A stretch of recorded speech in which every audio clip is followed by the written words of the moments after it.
ഭയം നിങ്ങളെ വേട്ടയാടുന്നുണ്ടോ? എന്താണ് ഭയം എന്നറിഞ്ഞാൽ ഭയം മാറും. ഭയമെന്ന് പറയുന്നത് അഥവാ പേടിയെന്ന് പറയുന്നത് രണ്ട് തരത്തിലുണ്ട്. ഒന്ന് യാഥാർത്ഥ്യ ബോധ്യമുള്ള പേടി. അപ്പം നമുക്ക് അപകടകരമായൊരു വസ്തു കൈകാര്യം ചെയ്യുമ്പോൾ നമുക്ക് അതിനോടൊരു പേടി ഉണ്ട്. അതൊരു യാഥാർത്ഥ്യ ബോധമുള്ള പേടിയാണ്. എന്നാൽ പല പേടികളും നിങ്ങളുടെ തോന്നൽ മാത്രമാണ്. അത്തരം പേടികളെ നമുക്ക് ഒരു എക്സ്പ്ലനേഷനുണ്ട്.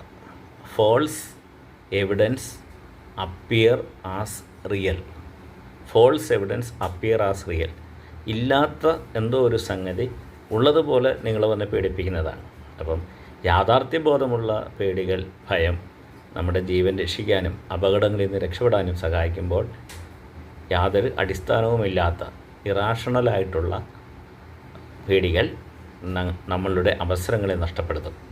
ഇത് തിരിച്ചറിഞ്ഞാൽ നമുക്ക് ഫോൾസ് എവിഡൻസ്, യാതൊരു അടിസ്ഥാനവുമില്ലാത്ത, ഒരുപക്ഷെ സംഭവിക്കാൻ പോലും സാധ്യതയില്ലാത്ത കാര്യങ്ങളെക്കുറിച്ചുള്ള പേടി ഒഴിവാക്കൂ, അവസരങ്ങളെ ഉപയോഗിക്കൂ, ജീവിതത്തിൽ മുന്നേറും.